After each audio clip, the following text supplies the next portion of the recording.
Welcome back. You've been watching a special transmission of ICC Men's T20 World Cup. We call it जीत की जंग. जनाब, बड़ी discussion होती है हर टूर्नामेंट के बाद ना कि कोचेस क्या कर रहे हैं, फिर कोचेस जो आते हैं वो जाते हैं और बड़ा एक कंट्रोवर्सी क्रिएट हो जाती है. अभी हम उससे बात नहीं करेंगे. आई कम टू यू.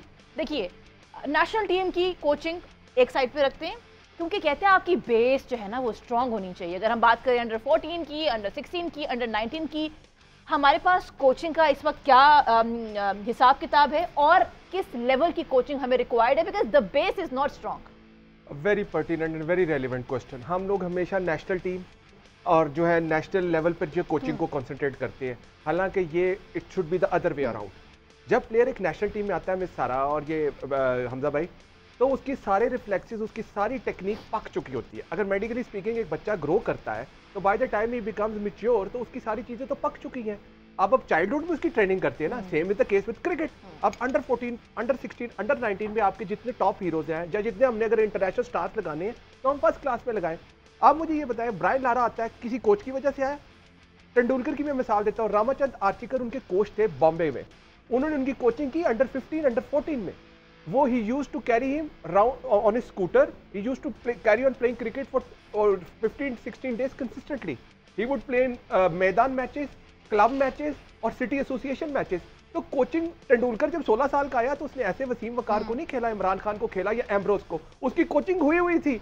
उसे क्या पता था कि मेरा दलीफ बिन साकिर कैप्टन है या मेरा जो है अंशुमन गायकवाड कोच होगा या लाला अमरनाथ कोच होंगे. वो तो पहले ही कोचिंग हो चुकी थी. हम आते जी गैरी कस्टन. ओ भाई, गैरी कस्टन ने आके बाबर आजम के साथ क्या करना है? बाबर आजम तो 30 साल का है, मोहम्मद रिजवान तो 32 साल के हैं. भाई कोचिंग जरूरत होती है 14, 16, 19 साल की. अब आप ग्रेट सईद अनवर की मिसाल लें, ग्रेट मियादाद की मिसाल लें, जहीर अब्बास 18, 19 साल की टीम में आते हैं. भाई किसी ने तो उनको कोई विजन दिया होगा ना, किसी तो उनको सिखाया होगा.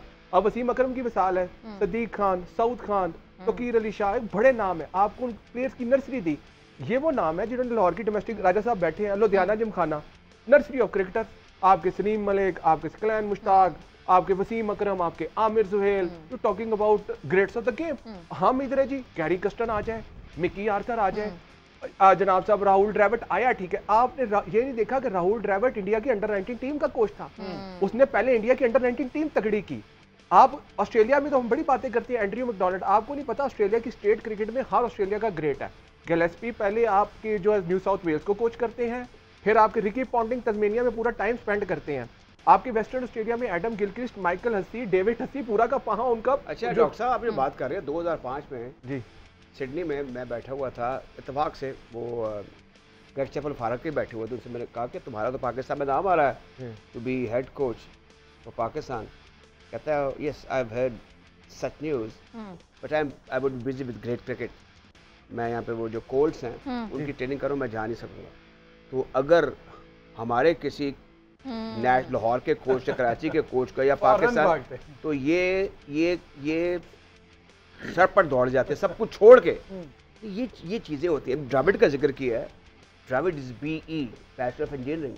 उनके पेरेंटहुड भी देखे कि वो किस पस मंज़र के हैं. मैं ये सारी बातें ठीक हैं, लाख तोते को पढ़ाया पर वो हेवा ही रहा. अब इसे मुझे बता दें आप, कुछ चीज़ें और भी होती हैं. Intellectual we are very poor and dishonest. Dravid के जो वालदा है ना, दोनों, एक FRCS और एक जो वालदा वो वहाँ का डीन है किसी फैकल्टी में. तो ये चीज़ें कैरी करती हैं. अब आप किसी को घोल के बता नहीं सकते. जितने जीनियस के हनीफ मोहम्मद जो था, जीनियस की क्लास ही उनको किसी ने, मास्टर अजीज ने कोचिंग कर दी. लेकिन वो पैदाइशी एक सलाहियत भी होती है, एक माहौल भी होता है. आपके यहाँ अफरा तफरी वाला माहौल है. मैं उस दिन कह रहा था ना कि अब कजाफी स्टेडियम के ऊपर गिद्धे जो हैं वो घूमना शुरू हो जाएंगी बिला वजह. हालांकि कुछ होने वाला नहीं और ना होना चाहिए. हर बंदा अपने ओहदे पर काम करता है. लेकिन यहाँ पर एक और चीज़ है, क्रिकेट के एक तो क्रिकेटर बेरोजगार है, ऊपर से क्रिकेट के ऑर्गेनाइजर भी बेरोजगार है, जो एक मतलब जाके दोबारा फिर उम्मीद लगा के बैठे. ये बड़ी बुरी बात है, नापसंदीदा बात है, ये कहनी पड़ती है. और यहाँ पर जो आप बार बार कोचिंग फैकल्टी की कर रही है ना, हमारी जो नेशनल क्रिकेट अकेडमी जिसको हाई परफॉर्मेंस सेंटर कहते हैं, वहाँ पे lot has to be done. जो फॉर्मर ग्रेड्स है ना, ग्रेट लेजेंड सचमुच जो हैं, उनसे हमें ज़रा ऊपर के लेवल की सर्विसेज की ज़रूरत है. मैं बाज़ औक़ात मुझे महसूस होता है कि वो टीवी चैनल्स पे, अब तो हम तो GNN ही करते हैं और हमें लोग GNN के बारे में हमसे बात करते हैं, लेकिन कुछ लोग बातें करते हैं वो टीवी चैनल से बैठ के कुछ पैटी इश्यूज़ पर इनपुट दे रहे हैं, जो उनका काम नहीं है. उनका काम है कि बोर्ड को एडवाइस करें कि उसको वहाँ लगा लो, जैसे लेजेंड, जैसे वहाँ पर इंडिया में जो इंडिया का बार बार जिक्र आता है, मैं करना चाहता हूँ कि हमारी कॉम डिमोरलाइज होती है उससे, we have been far superior. आप बात कर लें स्टेट क्रिकेट की, ऑस्ट्रेलिया की, जैसे डॉक्टर साहब ने जिक्र किया, तो वहाँ पर ज़रा जाकर मैं विजिट करता था, वहाँ पर जाके आप जैसी लेडीज़ बैठी होती हैं, वो काम कर रही होती हैं और वो सारा डाटा तैयार कर रही होती हैं, वो शौक से करते हैं काम, उनको तनख्वाही भी मिलती है। यहाँ पे हमारी प्रायोरिटी जो है ना, वो नहीं है, इट्स अ मटेरियल वर्ड।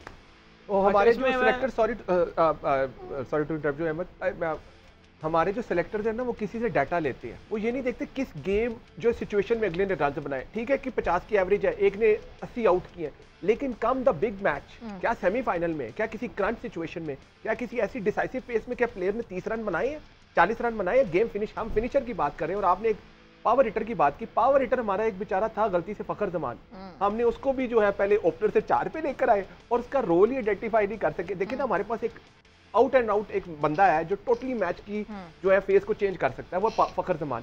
आपने फखर जमान के साथ क्या किया, जो अवेलेबल, वो कहते हैं ना maximum utilisation of the available resources, जो रिसोर्स और जो ह्यूमन पोटेंशियल हमारे पास था, हमने तो उसको भी न्यूट्रलाइज कर दिया। अच्छा, वैसे डॉक्टर साहब एक आपको मुझे ज़हन में बात आ गई, आप सिलेक्टर्स की बात कर रहे हैं, ये ज्यादा को पत्थर के दौर की बात नहीं है। अभी हालिया क्रिकेट की बात है। प्रोग्राम के बाद मैं उस चेयरमैन का नाम भी बता दूंगा, उस सिलेक्टर का नाम भी बता दूंगा, क्योंकि मेरे जानने वाले हैं, मैं यहाँ बैठकर उनको कोई मैसेज नहीं देना चाहता। 2 सिलेक्टर, एक चेयरमैन और सिलेक्टर, अभी हालिया क्रिकेट की बात है, और एक को सिलेक्टर की आपस में किसी मसले पर मिसअंडरस्टैंडिंग हो गई, दोनों चेयरमैन के पास पहुंच गए और जो को सिलेक्टर था उसने चीफ सेलेक्टर के बारे में कहा कि जिस प्लेयर के बारे में बात करने हैं, अगर ये मुझे बता दे कि वो लेफ्ट हैंडर है या राइट हैंडर है, तो मैं अभी इस्तीफा दे दूँ। अब अंदाजा लगा ले, अब अंदाजा नहीं, वो मैं नाम नहीं ले सकता, अंदाजा लगा ले, मैं यही कह रहा हूँ कि वो उसने कहा जी उसको पता ही नहीं। ये चेयरमैन सिलेक्टर के हालात है। अब इसमें बड़ा जरूरी है कि हमें श्रूड, चालाक, होशियार लोग चाहिए।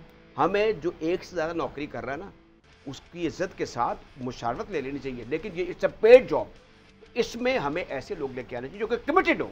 ये बड़ा जरूरी है। इसे हम आए बाएं शाएं कर देंगे, उसको निकालो उसको ले आओ, तो फिर बात अभी पे आ जाएगी। और इसमें हमें ऐसे इकदाम करेंगे जो कि लॉन्ग टर्म सर्विंग, और ये बड़ा आसान काम है, ये कोई मुश्किल काम नहीं। हम मसलियत का शिकार हो जाते हैं, यार कहीं ऐसा ना हो जाए, कहीं वैसे ना हो जाए, इरादे बांधते हैं तोड़ते हैं, इरादे बांधता हूँ, सोचता हूँ, तोड़ देता हूँ। हाँ, कहीं ऐसा ना हो जाए, कहीं ऐसा ना हो जाए। सब फखर जमान की बात है। अच्छा, तो फखर जमान के हवाले से आप जो करते हैं कि आप मैं उसको चौथे नंबर पर लेके आए, हमने जब उसका कंपैरिजन किया तो चौथे पे वो बेहतर परफॉर्म कर रहे थे। फखर जमान का नंबर 4 पे जो स्ट्राइक रेट है वो 174 है। अगर इस वर्ल्ड कप की परफॉर्मेंस मिला लें तो 165 पे आ जाएगा। इस वर्ल्ड कप से पहले 174 था, और फखर जमान का जो ओपनिंग पे स्ट्राइक रेट था 139 140 के अराउंड था। तो फखर जमान का नंबर 4 पे स्ट्राइक रेट बेटर है, इसमें कोई शक नहीं है। जो पहले बात हो रही है ऑस्ट्रेलिया के स्ट्रक्चर के बारे में और उनके साथ जो है वो कंपैरिजन हम कर रहे हैं, मेरा ख्याल है हम जो एक्सपेरिमेंट करना चाह रहे हैं, ये 2 अहले इल्म हज़रात यहाँ बैठे हुए हैं, ये मुझे इस पर रहनुमाई करें अगर मैं गलत हूँ।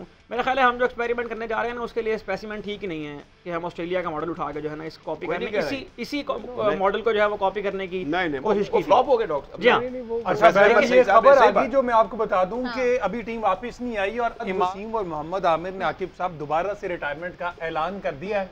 जो मिशन वर्ल्ड कप लेके चले थे कि टीम को कामयाबियों की पता नहीं कहां पर ले जाएंगे मिराज पर, अब जैसे ही टीम पिटना शुरू हुई है तो दोबारा से हमजा जो बात आपने पहले प्रोग्राम में शुरू की थी ना, आप उसको आज खत्म कर रहे हैं, यानी कॉफिन के ऊपर आखिरी आप कील आप लगा रहे हैं। ये बात पहले भी हो चुकी थी, आपने क्वेश्चन भी रेज किया था, सलमान भट्ट साहब भी थे, एक रिटायर्ड शुदा आदमी जो कहता है मैंने नहीं खेलना, और एक वो मोहम्मद आमिर जो कहता है मैं 26 साल की उम्र में मैं टेस्ट क्रिकेट नहीं खेलूंगा मुल्क के लिए।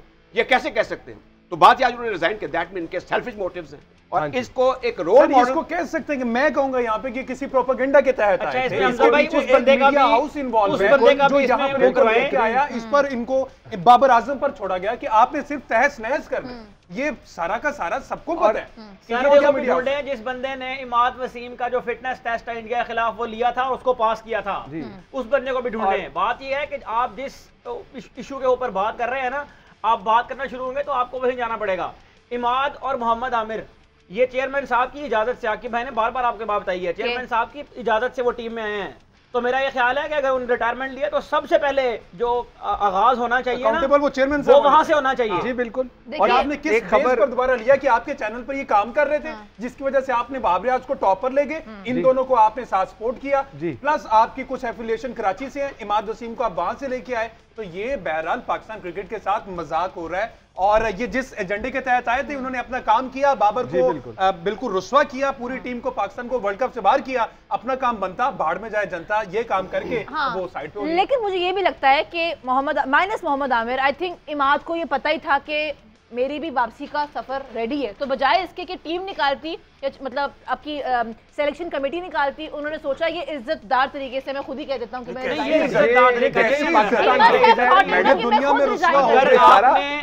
अगर कौम का वकार आपने दाव पे लगा के इज्जत कमानी है ना, तो मेरा ख्याल है कि ये सारी आप समझ नहीं रहे। देखिए, आपको कोई निकाले तो आप पूछते हैं मुझे क्यों निकाला, बेहतर ये कि खुद ही साइन कर दो, हम जा रहे हैं। इमाद के ऊपर हम काफी बात कर चुके हैं। इमाद को जिन परफॉर्मेंस की बुनियाद पर टीम में लाया गया है ना, जो स्टैंडर्ड सेट किया गया था पीएसएल का, वो निकाल के देखें। इमाद वसीम में जिन 4 मैचों का तस्करा करते हैं ना, जिनमें मैच बने थे, इमाद वसीम पूरे मैच दूसरे एंड पे खड़े हो खेले हैं। हाँ, बिल्कुल। आखिर वैसे ऑफिशियली अनाउंस अभी तो नहीं हुआ, ये खबरें हमारे पास, और यकीनन ये सही होंगी और होनी चाहिए भी। इन लोगों की जरूरत नहीं है पाकिस्तान टीम में। हमजा, खबर बिल्कुल ठीक है ये, और ये मतलब ठीक है, सरप्राइजिंग एलिमेंट है, लेकिन मैं एज अ क्रिकेट जर्नलिस्ट ये इसमें कोई सरप्राइज नहीं हुआ। ये एक अंडरस्टूड सी बात थी। मोहसिन नकवी साहब के कंधे पे चढ़ के वो आए थे, उनसे पर्सनल मिले हुए हैं, कहते हैं, तो मेरे पास फुटेज भी पड़ी हुई है। आमिर साहब जो है रात को 11 बजे मोहसिन नकवी साहब के कमरे में जाके मिले हैं। उसके बाद एक दिन बाद ऐलान होता है आमिर वापस आ गया। तो ये इस जो भी मैंने आपको शुरू में बताया ना हमारे प्लेयर्स क्या करते हैं, तो ये एक बहुत बड़ी मिसाल है। उनके टैग में साहब इस पर रोशनी डाली है।